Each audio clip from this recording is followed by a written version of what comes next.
আসসালামু আলাইকুম। সদ্য এসএসসি পাশ করা শিক্ষার্থী বন্ধুরা, আশা করি সবাই ভালো আছো। কিছুদিন পরে অর্থাৎ আগামী 26 তারিখ আমাদের একাদশ শ্রেণী ভর্তি কার্যক্রম শুরু হবে।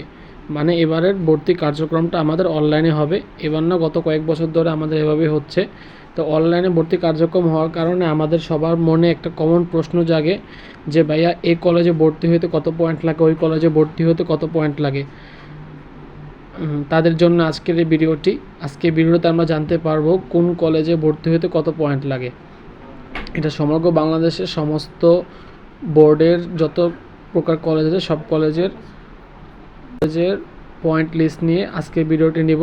পিডিএফ আকারে থাকবে সম্পূর্ণ ফাইলটি। তোমরা সার্চ করে গুগল ড্রাইভ থেকে ডাউনলোড করে নিয়ে সার্চ করে দেখতে পারবে যে এমুক কলেজের, এমুক ডিস্ট্রিক্টের, এমুক কলেজের কতটুকু আসন খালি আছে বা কতটুকু আসন হলে, কতটুকু পয়েন্ট হলে আমরা সিট পেতে পারি, সে সম্পর্কে ভিডিওটি।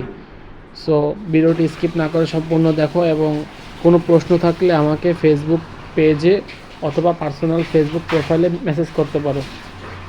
আরেকটা কথা বলে রাখি, ভিডিওটির পিডিএফ ফাইলটি ডেসক্রিপশন বক্সে দেওয়া থাকবে, সেখান থেকে ডাউনলোড করে নিয়ে দেখতে পারবে। সো কথা না বলে শুরু করা যাক। সো তোমাদের ডেসক্রিপশন বক্সে আমি এরকম একটা পিডিএফ ফাইল দিয়ে দিয়েছি, কলেজ অ্যাডমিশন জিপিএ রিকোয়ারমেন্ট। এই ফাইলের ভিতরে তোমরা সব কলেজের যত জিপিএ আছে সবগুলো দেখতে পারবে। তো সর্বপ্রথম এখানে তোমাদের আছে রাজশাহী বোর্ডের পিডিএফটা। রাজশাহী বোর্ডের যত কলেজ আছে বোর্ডের অধীনে সব কলেজের কত পয়েন্ট লাগে সবগুলো এখানে দেওয়া আছে। এবং যদি আমি আরেকটা ফাইলে যাই, এখানে এটাতে দেওয়া আছে কুমিল্লা বোর্ডের সব ফাইলের, মানে কুমিল্লা বোর্ডের অধীনে যত কলেজ আছে সেই সব কলেজের পয়েন্ট লিস্ট, কত ভর্তি হতে কত পয়েন্ট লাগে সবগুলো দেওয়া আছে, এবং কত টাকা সিট সংখ্যা আছে ওই কলেজের সব এখানে বিস্তারিত লেখা আছে। এটা যদি ঢাকা বোর্ডের হয়, ঢাকা বোর্ডেরটা দেখাচ্ছি। আমরা সার্চ দিলাম নারায়ণগঞ্জের অবস্থিত তুলারাম কলেজের নাম। তুলারাম কলেজে ভর্তি হতে কত পয়েন্ট লাগে সার্চ দেওয়া মাত্র আমাদের এখানে শো করবে পিডিএফের ভিতরে যে তুলারাম কলেজে কত পয়েন্ট লাগে। দেখতে পাচ্ছি এখানে মার্কিং করে দিয়েছে একটা অরেঞ্জ কালারের, এই গভর্নমেন্ট তুলারাম কলেজ। ডে শিফটে বাংলা ভার্সন গ্রুপ, 3টা গ্রুপে সায়েন্স, হিউম্যানিটিস, বিজনেস স্টাডিজ।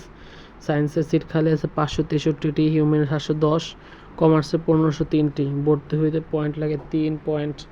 সব ডিটেলস দেওয়া আছে। যদি আমরা মুন্সিগঞ্জে অবস্থিত হরগঙ্গা কলেজের কথা বলি, হরগঙ্গা কলেজেরও সকল লিস্ট এখানে দেওয়া আছে। হরগঙ্গা কলেজে ভর্তি হতে এখানে মার্কিং করা পয়েন্টে পেয়ে গেছি। আমরা জুম ইন করে নিই। হরগঙ্গা কলেজে ভর্তি হইতে সায়েন্স থেকে 350টি আসন আছে, কমার্সে 867টি, আর্টসে 850টি। সো এভাবে আমরা দেখতে পারবো প্রত্যেকটা কলেজের লিস্ট।